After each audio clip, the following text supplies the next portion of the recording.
Hello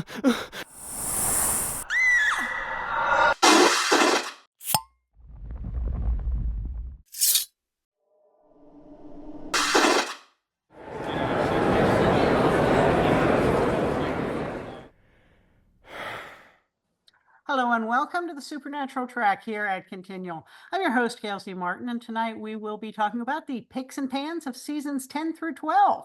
But before we start, let's let our wonderful panelists introduce themselves, starting with Carole. Hi, I'm Carole Stokes, a frequent contributor to Continual Panels. I started watching Supernatural in season 3. I started writing fanfic for Supernatural in 2012, most of which is still available on AO3. And as Ellis Colton, I now write romance. Okay, Elektra. I'm Elektra Hammond. I'm a writer and an editor, and I've been watching Supernatural since that very first episode aired until that very last episode just made me cry. And I'm Gail Z. Martin and Morgan Bryce. As Gail, I write epic and urban fantasy. As Morgan, I write urban fantasy, male paranormal romance. But all of my modern day worlds are ones Sam and Dean could walk into and feel right at home. Fell in love with the show halfway through season 11. Watched 11 seasons in less than a summer so that I was ready for season 12. Went down the rabbit hole and haven't seen daylight ever since. So let's start with one of your favorite episodes from season 10, and then give us one of your not favorite episodes. Carole? Season 10 really surprisingly had some really good ones. I often start with a dark one, so I'm going to start with a funnier one this time. Ask Jeeves. Ask Jeeves is just this great mystery where Sam and Dean are at this fancy manor house with the rich family who all have like secrets and are all pretty terrible people. Especially, of course, there's these two cougars who are going after Sam, and that's hilarious. Figuring out who done it was really fun. It's just a really nice break, lighthearted episode, and we get to kind of see them in this different environment that they are very rarely ever in, with like maids and butlers and fancy houses, and everybody's dressed real fancy and stuff. So it was a really cute episode that I enjoyed. And Dean with a teacup and a saucer, and yes. Yeah. And how about your pan? My pan. Oh, I'm going to go for episode 2, Reichenbach. It just, first of all, we get teased with Dean being a demon, and regrettably, we didn't get much more of it for the season. But we meet Cole, and Cole has a vendetta against Sam and Dean, and he captures Sam and he tortures him, and it's just, yeah, and then Dean fights him, and of course, Dean whips his butt. And while that's all well and good, Cole is really unimpressive, uh, unpleasant, and I was not sorry to see the last of him. Okay, fair enough. Elektra, give us your favorite. Give us your pick first. My pick is fan fiction. It's the 5th episode of season 10. It's the 200th episode of Supernatural. Yay! And they celebrated by giving us a musical. Not a musical episode, but a musical in the episode. And we got to see an all-girls version of Supernatural, the show so far, which was quite something. It was a very interesting interpretation, except people kept disappearing, presumed dead or possibly missing, and there was a mystery to solve. And it turned out there really was a baddie. So the guys are trying to keep the musical going and solve the mystery and, kill the baddie. And all of this is going on while the girls running the musical are trying to find the people that, wrote the books to see what they think of the musical. And Chuck puts in an appearance at the very, very end. And it's adorable and fun. And the music is actually kind of good. And they look remarkably like the characters they're playing. It's just so cute.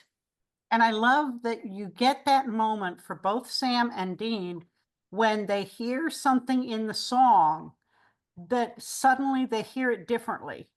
I think it's Carry On, where like they've never maybe applied it to themselves, and now seeing it applied to them in the musical, there's just this look of, oh, that's sort of us, which of And course the harmony on it is just gorgeous too. Yeah.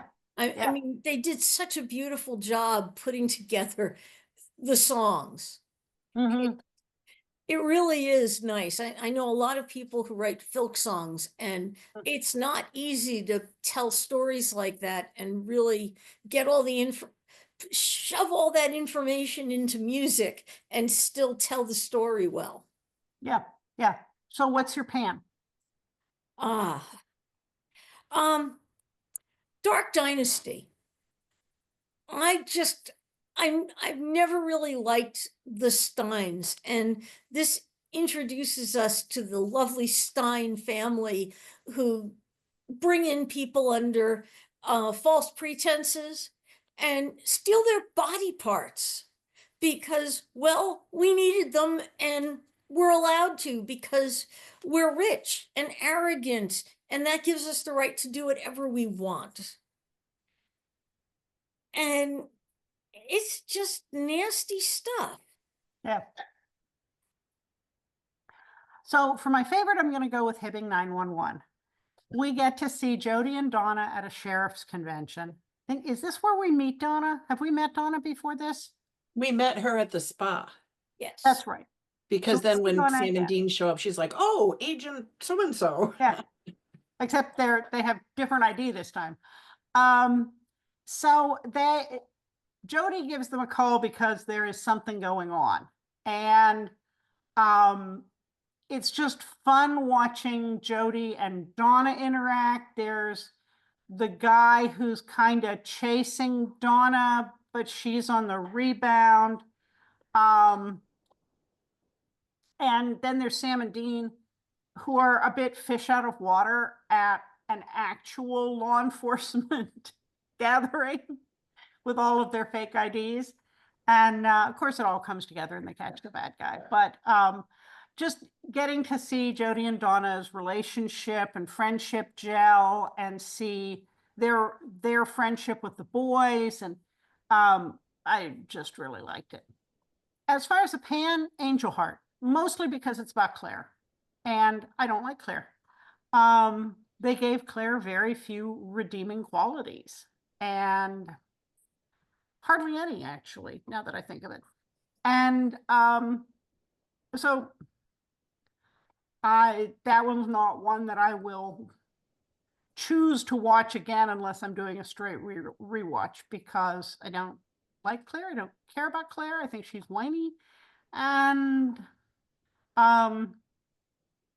yeah, I can just skip her. So back to you, Carol. Yeah, I had Hibbing 911 down as well because I do really like, Jody and Donna meeting and becoming unlikely friends, and just that whole thing is just delightful. Now I will go for a darker episode, episode 19, The Werther Project.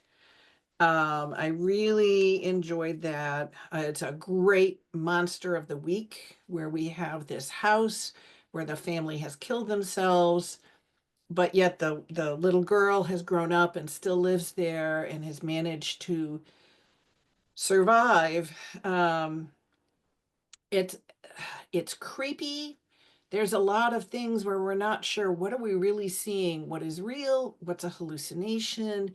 It's very creepy, spooky with that. There's this mysterious artifact of this box that could hold the secret to getting the mark off of Dean. and Sam's willing, of course, to give all his blood in order to open it. And Rowena's there and Dean is there, and in the end it's all like what was really there, because not all of it was real. So very spooky, very creepy, very, very, really nicely done. I really like that one. And for my pan, I'll also go for a Claire episode. The Things We Left Behind, where Claire is living at a group home and they go get her, and I'm like, why? And yes, we have the whining and the petulance and the, you know, somehow, despite not having any money, she has all this makeup on, and it's just, she's very annoying. So Okay. they could have left her at the group home. Electra? Oh God, you guys like picked all the ones I liked. There's No Place Like Home, where Charlie shows up and she's doing bad things, and it turns up that on returning, well, in Oz, she has returned from Oz, and there are two Charlies. There's a good Charlie and a bad Charlie, and it's half of her personality, and the bad half wants to go after all the people who, you know, the drunk driver and the guy who didn't punish him and all the bad things that caused her mom to be in a coma. And the good Charlie wants to stop it from happening, but doesn't have any gumption. And we learned that the key to Oz is the same key that helps you put yourself, helps you get yourself together, as it were. And we also discover there that the Wizard of Oz is a man of letters. We knew about Frank Baum, L. Frank Baum, but we didn't know about the Wizard of Oz. And that was just a sort of interesting twist there. And also more Charlie. More Charlie is always good. Okay. I had The Things We Left Behind on my list of things I didn't like. I also had The Book of the Damned, which is I didn't like only because it's Charlie's gotten the bad book which is just creepy as hell. I mean, crazy nun writes The Book of the Damned with all the curses in it. It just bad. And Charlie is trying to bring it back because maybe it'll help out Dean with his issues, and the Steins are tracking her down. And it's damn those Steins, and they're going after Charlie. Leave Charlie alone, damn it. Well, for my pick, I'm going to go about a boy, because you've got a witch and her helper, and Dean gets hexed, and we get to see Dean at about 14. And this really throws Sam, because not only is Dean now younger and needs more protection, but Sam's at a loss, because where's his big brother? He's suddenly now the big brother who has to figure this out. And there's a lot of comedy with Dean complaining about being this age again, because he does remember who he is. He just is stuck in this body. And Sammy, it's up, it's down, it's up, and Sam's like, enough. And there's no grass in the infield. And there's no grass in the infield. And so we get some amazing comedic moments, but Dean has the opportunity to stay that way and not have the mark. And the girl, who has also been de-aged, says that, she had like 3 bad marriages. She's going to stick it out this time and make better choices and not go for being fixed. Dean, of course, has to be the big brother again. So he comes back. But I thought there were some really nice, poignant moments and some surprise twists that, you think, oh, it's a de-aging episode, but they did some nice twists. So I thought they did some good things. And for my pan, The Things They Carried, because it's got Cole again. And the con worm. And so nice little nod to Star Trek there. So season 11, Carol, give us your favorite. Give us your first favorite. And again, there's about 5 that I really, really liked, and they were all like just so good. But I gotta go with red meat. Mm-hmm. The boys are separate through most of it, and uh Dean thinks Sam is dead and has had to leave him in order to save the couple that they were there saving. So he's at the hospital and dealing with all of that kind of stuff. But, his heart's torn in half because he had to leave Sam behind. But Sam is not dead. And so we see Sam go through all of this travail while being, seriously wounded to kill the werewolf that was their ultimate goal. Um, and then get to the hospital in time to kill the werewolf that's going to kill Dean. So, but it's just, watching Sam go through this really agonizing process, and watching Dean go through the agony of knowing that his brother is dead. And in fact, he kills himself in order to try and make a deal with death. uh I think the most heartbreaking moment is when he's sitting with the now dead guy's wife, and she says something about when the person you see the person you love the most die in front of you. And of course she doesn't know, but we can see the agony on Dean's face. I mean, Jensen just portrays that beautifully. So we just see the lengths uh encapsulated in this one story of how much they will do for each other. Mm-hmm. And it's just very moving, and also like, just very exciting with a lot of action and stuff. So yeah, a really super solid episode. And for And your my pan? first pan, oh, let's keep going on the Claire train, shall we? Don't you forget about me. When Claire is now living with Jody and a couple of the other girls, but she's kicking up this big fuss and nobody believes her because she just wants to hunt. And ultimately, you know what? There was a monster, or there is a bad guy, and all of that, but the she is so busy throwing fits left and right, and being Claire. being Claire. Well, I sent this note to Gail earlier, like being a little bitch. That I'm just like, please, enough. Okay. And Elektra? Well, I'm unfortunately going to go with the very obvious choice here. Baby. We all love the Impala, and the crazy narration from Chuck about the most important thing in the world rolls off the assembly line, and it's the Impala, and all the stories about the stuff that they shoved through where it shouldn't have been when they were kids, and it makes that lovely rattling sound. The little things that make a car yours, that you don't realize are there, but it just makes it right.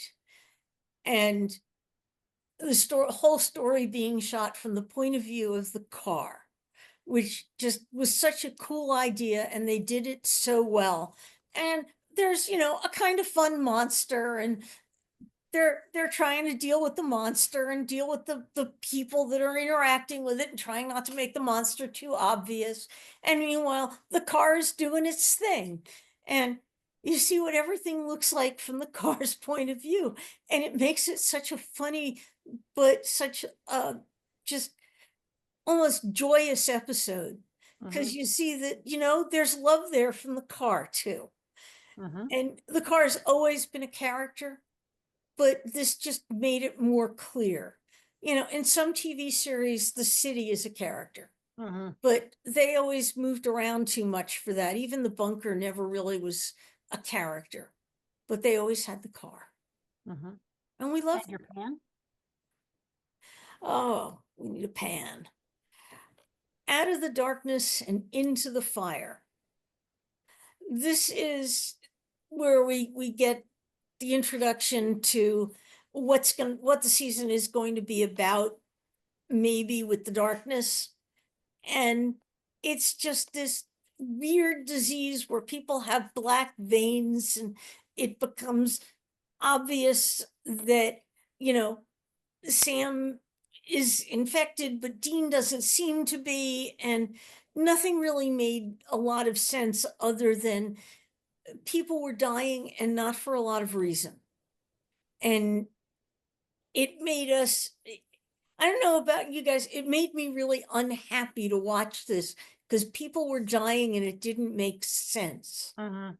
And it was frustrating and annoying, and it was the beginning of um annoyance with Chuck and a higher power, and none of this makes sense, and people are just going to die and we can't do anything about it. Mhm.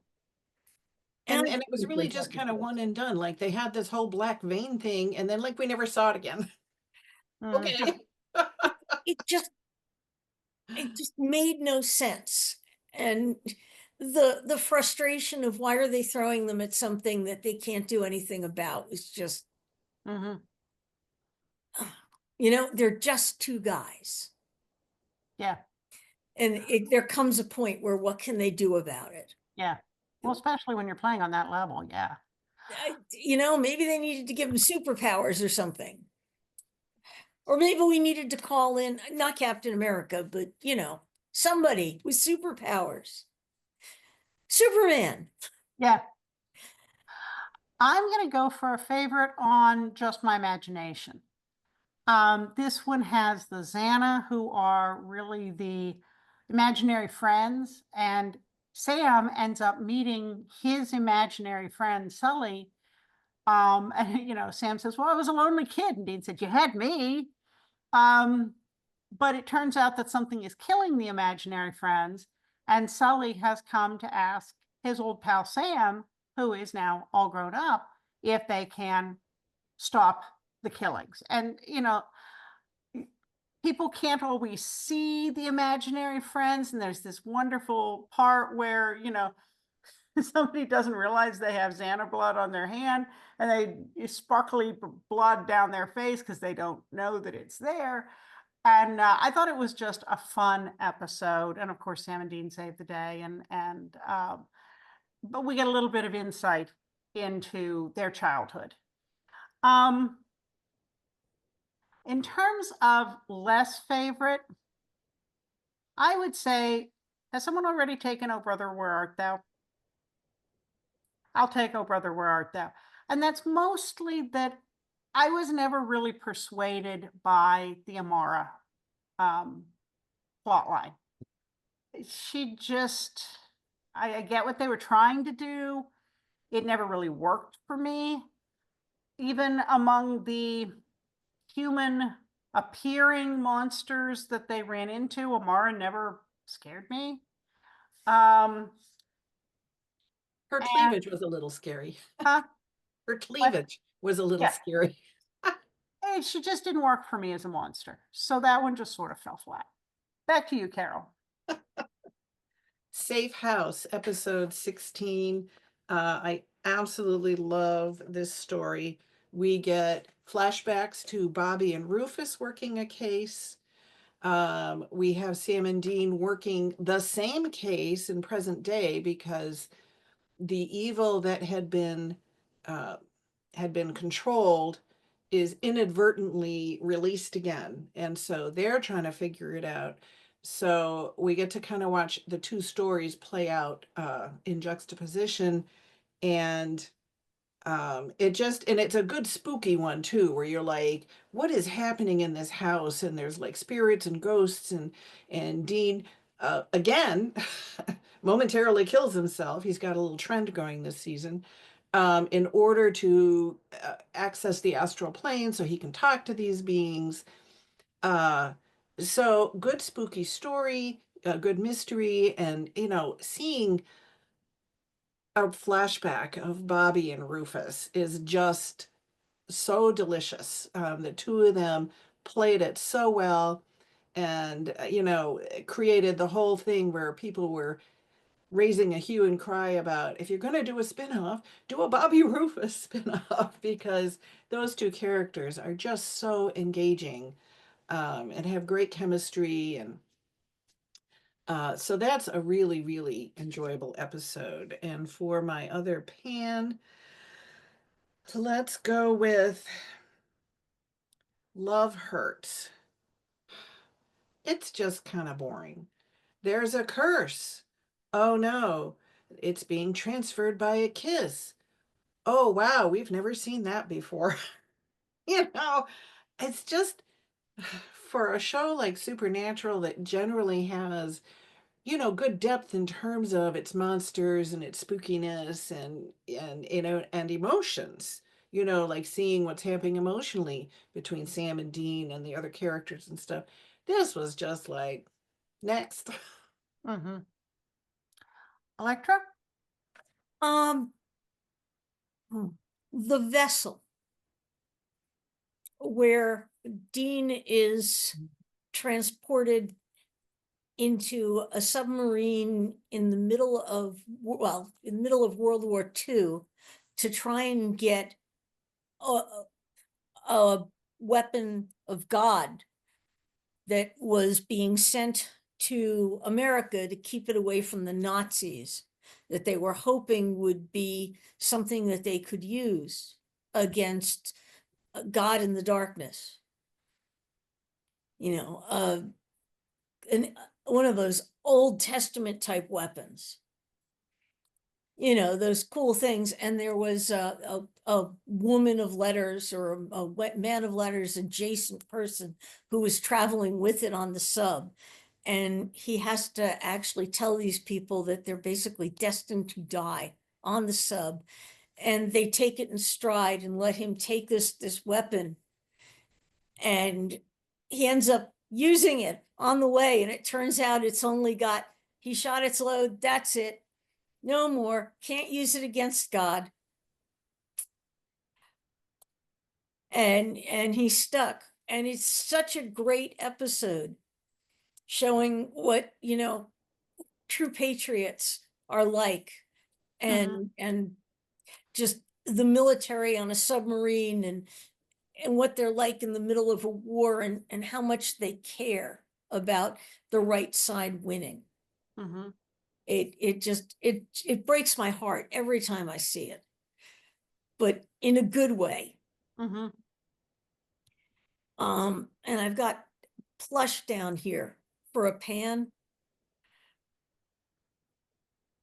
Carol, I've seen her eyes go. I think she likes this one more than I do. I had it on my pick list. Okay, good.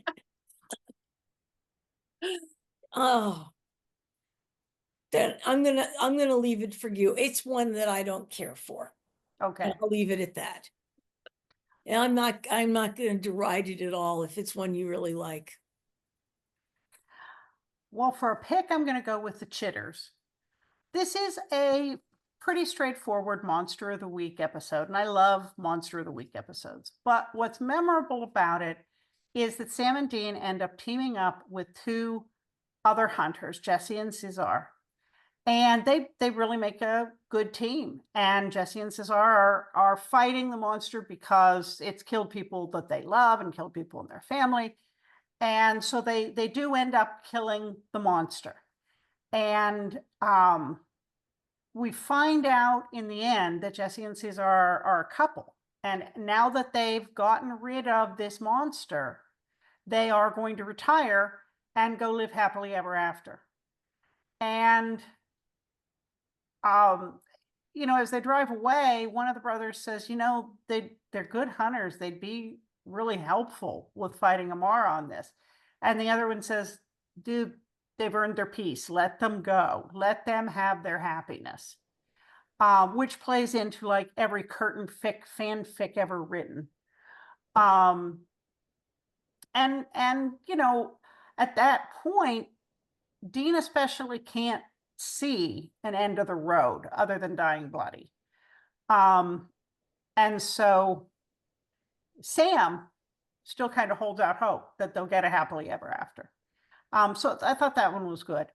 For Pan, All in the Family, because it's a very Amara-centric episode, and they keep rescuing Lucifer, and then, oh my, Lucifer is a bad guy.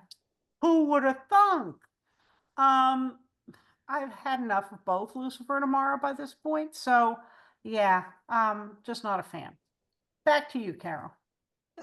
Last round on season 11 before we Okay, switch. we've done 2 on season 11, just Right. if you're So keeping count. So we're doing a third? third, yeah. Okay. Oh gosh. Okay. You got my other two because I had well, I'll do plush. I did have the chitters down too because I really liked that.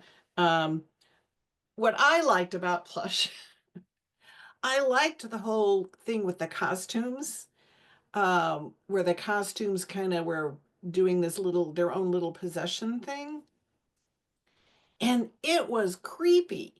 I mean, they're standing there at the cell, and Dean's kind of mocking this giant bunny because, it's a giant bunny. Even though it's a little bit creepy looking because it's like an old bunny. And it's like when you look at, Halloween masks from the 20s, they're so creepy. You're like, oh my gosh. So they're mocking this bunny, and then Dean turns around and the bunny is right there in his face, and you jump, you know. Um, and then Sam has the same kind of moment where he's in an elevator with a clown. We all know how Sam feels about clowns.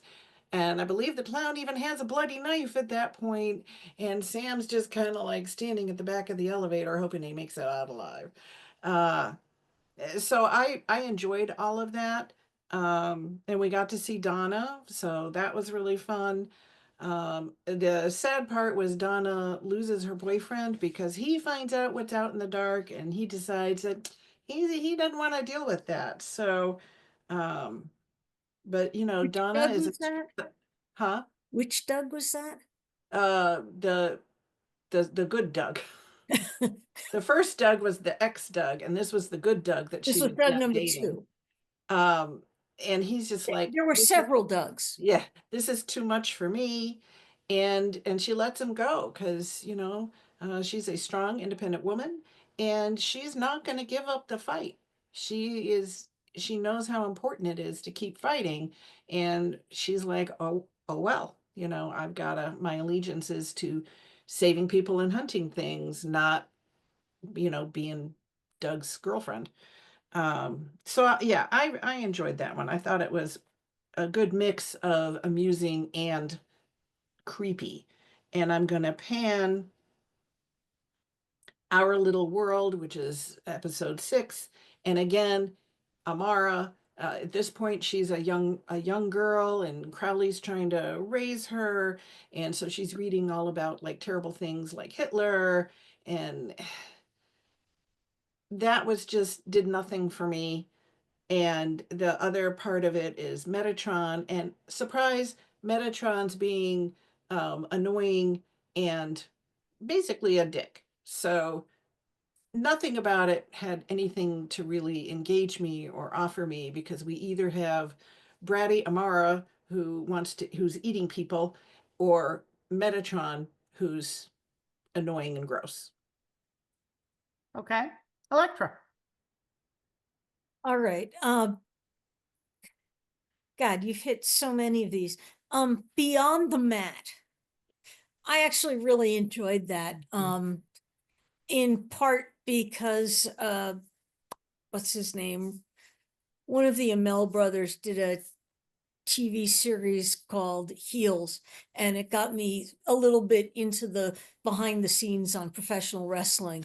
So Beyond the Mat is when they take some time out and go to a funeral of a wrestler that they really liked when they were kids, that dad had taken them to see, because it's all tied up into good memories with dad, and not so much his A+ parenting, but when he actually took them to see something they really enjoyed. And they got to meet some of the people behind the wrestling, because this was a real backcountry, barely professional wrestling.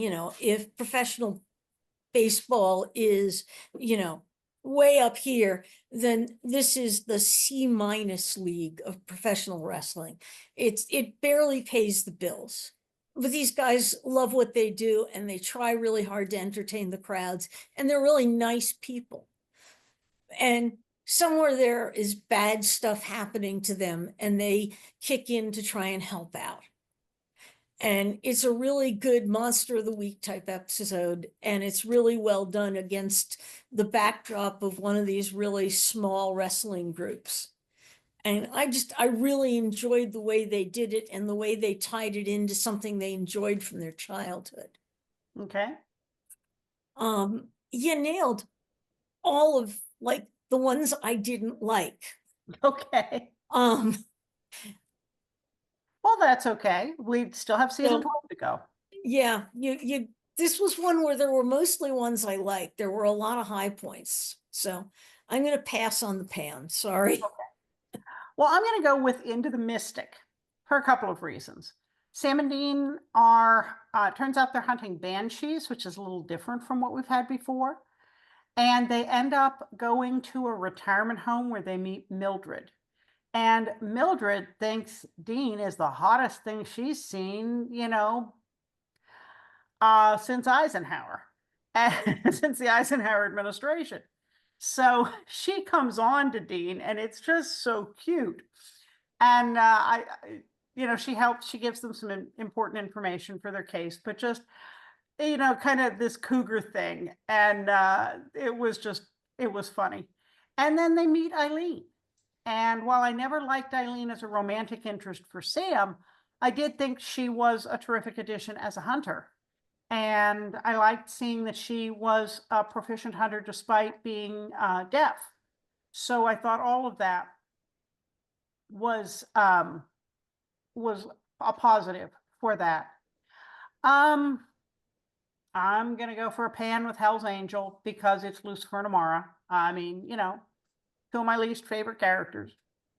Which takes us to season 12.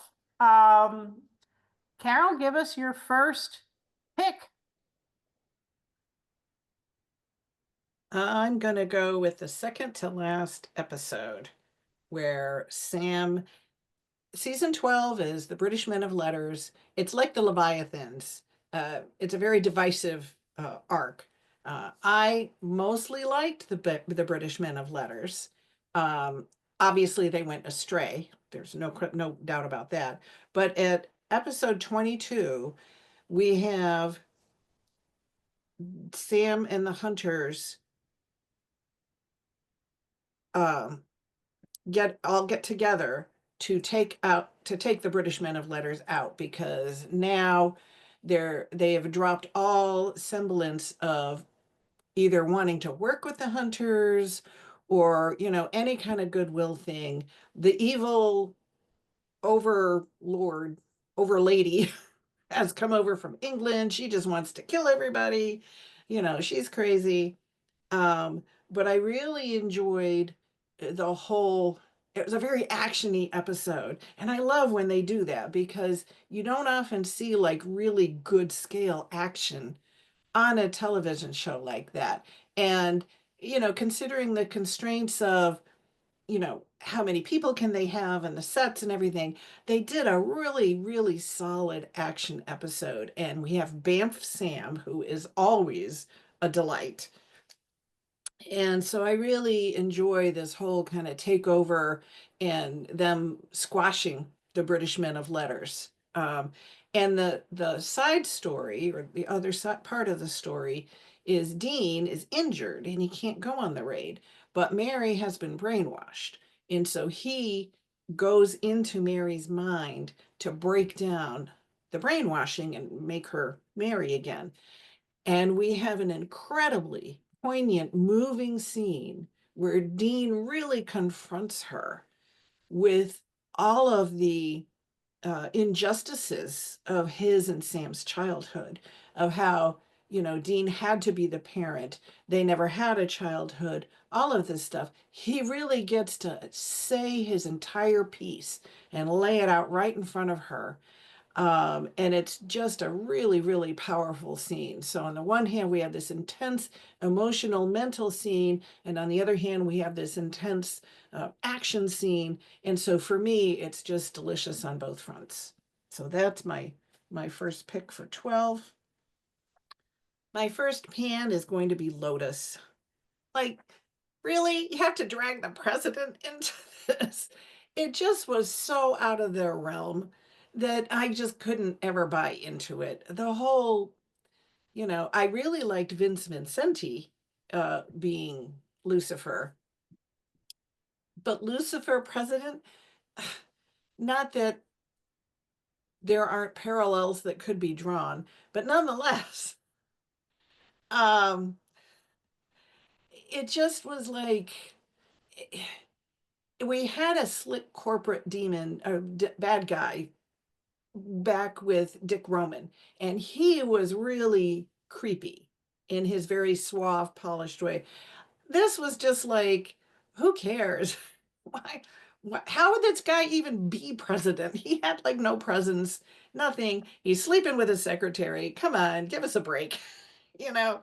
Um, so yeah, I just was like, why are we here? And did we just get bored with, writing? Okay, Elektra. Yeah. Okay. And kudos to Rick Springfield for making Vince Vincente as fun as he was. My probably favorite episode from season 12, and Who We Are was on my list too, was celebrating the life of Asa Fox, I guess. I absolutely love this idea that Mary had been sneaking off while she was having kids with John. She was sneaking off and doing the odd hunting job just to keep her hand in and make her not go crazy. And that she had saved Asa as from a werewolf when he was a kid, and she started him out on the hunting thing. The way everybody gets started as a hunter, their family is killed by vampires, or you get saved from a werewolf. There's always something. And he got started by Mary, so of course she shows up at his wake, and is trying to explain why, she isn't old. But, everybody's cool with it because hunters. And of course, there are so many hunters in one place, something goes wrong. A demon crashes the wake. Of course he does. And it turns out there are kids and all sorts of neat stuff happen there. And we meet some really cool people who we run into again later. But it's just so neat. And Billy shows up and sort of helps out and sort of doesn't. And we learn a little more about Billy's whole what dies should stay dead or else. And that's going to play a big part later as well. I really liked what it taught us about some of the characters we already knew and some new facts that came to light. So it's a really strong episode. It's really well written. And it had nothing to do with the Men of Letters whatsoever. No, but we did get a great conversation between Jody and Mary. Much as I love the Men of Letters, I like this episode for totally different reasons. And you want a pan, don't you? I bet you do. Oh, you do. Mamma Mia. It's the second episode of the season, and mostly there's just too damn many scenes of Sam being tortured for no apparent reason. They're not really making it clear why she's torturing Sam. She isn't really explaining why she needs exactly what information she's trying to pry out of him. But she is, well, I'm going to torture you this way, and I'm going to torture you this way, and I'm going to ask you questions that she doesn't seem to she isn't making clear what she wants to know. And we don't get a good picture of what the British men of letters want until much later. That they seem to want to co-op, they want to understand the Hunters organization, and there isn't any, and they don't seem to get that. No, we don't have, like, there isn't a president or a CEO, and nobody is talking to anybody on a regular basis. We just start, chat now and again. So yeah, they didn't get it. Okay. I'm going to go for a favorite with regarding Dean. Dean gets whammied by a curse. He starts to lose his memory of who he is. And Jensen played that so heartbreakingly well to see him lose his sense of self. And, Rowena ends up coming in and telling him that he's really kind of cute this way. And do we have to fix him? But it's, it was just a solid episode. And of course, Sam is scared to death because Dean is losing himself and Sam is losing his older brother. And I thought it was just a very, very well done episode. As far as pans, I'm going to go with Ladies Drink Free, because why couldn't they leave Claire as a werewolf? I mean, I'm okay with that. And then Hunter. Again, I would be okay with that. There's a pattern here. So we got a little late start when we started, so let's do a lightning round here with a pick and a pan, so that we still have time to give where people can find us online. So lightning round, Carol, pick and pan. Oh, let's go with the one you've been waiting for, where Dean kills Hitler. How can you not like that? And the woman who plays Hitler's granddaughter was like really cool and spunky. I liked her. And then Pan, well, I was going to do Ladies Drink Free as well. We'll go with Family Feud, which is one of those episodes where right after I watch it, I'm like, what even happened? I don't even understand what happened. It was all to do with a ghost on a ship, and it turned out to be Crowley's dead son. And there's stuff with Kelly because she's pregnant with Lucifer's baby. And I was like, I don't care. I just don't care. Okay. Elektra. First Blood is one of my favorites. That's where they're stuck in somewhere in a national park somewhere, and no one can find them. And they get help from a few different places, including Billy again. And they're finally found, but there is a payment required. And notably, Castiel decides that the world needs Winchesters and that we can't afford to lose any of them. And for a pan, American Nightmare. This is the one where there's a woman with psychic abilities, and Sam and Dean effectively rescue her from her family, and they put her on a bus so that she can start her life over after this torture that her family did to her. And then we discover that the British men of letters are not such nice guys. And they, quote unquote, cleaned up the Winchester's mess by not giving her a second chance. That just killed me. But we discovered how bad the men of letters were there. That was a real, that just broke my heart. Okay. And so I'm going to go with Lily Sunder Has Some Regrets for my pick, just because I thought the Lily Sunder character was so interesting. She's trying to get revenge on angels that murdered her family. Sam and Dean are trying to save Cass from, her as she's working through her list of angels. And I just found her to be a very, very interesting, just an interesting character. I would say for my pan,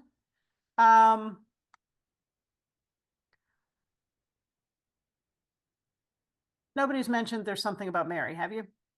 Nope. Okay, then There's Something About Mary, because I don't really like the way they did Mary, and the whole thing about her getting brainwashed and turning against them and dealing with the men of letters. Oh, come on. So, not my favorite character arc. It was appalling. It really was appalling. We finally get her back and then she's a jerk. So, Yeah, I was so excited when they brought her back, and then it was like she never lived up to. no. So in these last couple of minutes, give us real quick where people can find you online. Carol? You can find me as Carole M. Stokes on Facebook and in the continual Facebook groups, as well as the TFW&C group. And as Ellis Colton, all of my social media links are at elliscolton.carrd.co, and all of my books are available on Amazon and Smashwords. Okay. Elektra? You can find me at untilmidnight.com. Look for a group of us on Mastodon at 7 o'clock under the hashtag WriteFant, where we do an hour's worth of questions on some random topic every week. Everyone is free to join in, and look for us upcoming. We're launching an anthology at Balticon this year, Memorial Day weekend. Be there for New Well World stories. Very nice. I'm pretty easy to find online at gailzmartin.com, morganbryce.com. If you spell those right, you'll find me on all the major social media. I also run the Supernatural TFWNC group on Facebook, but most of the time you can find me here on Continual. So thank you so much for being here. And thanks to all of you for watching and listening. There will be more Supernatural coming up soon on Continual, so we'll see you online.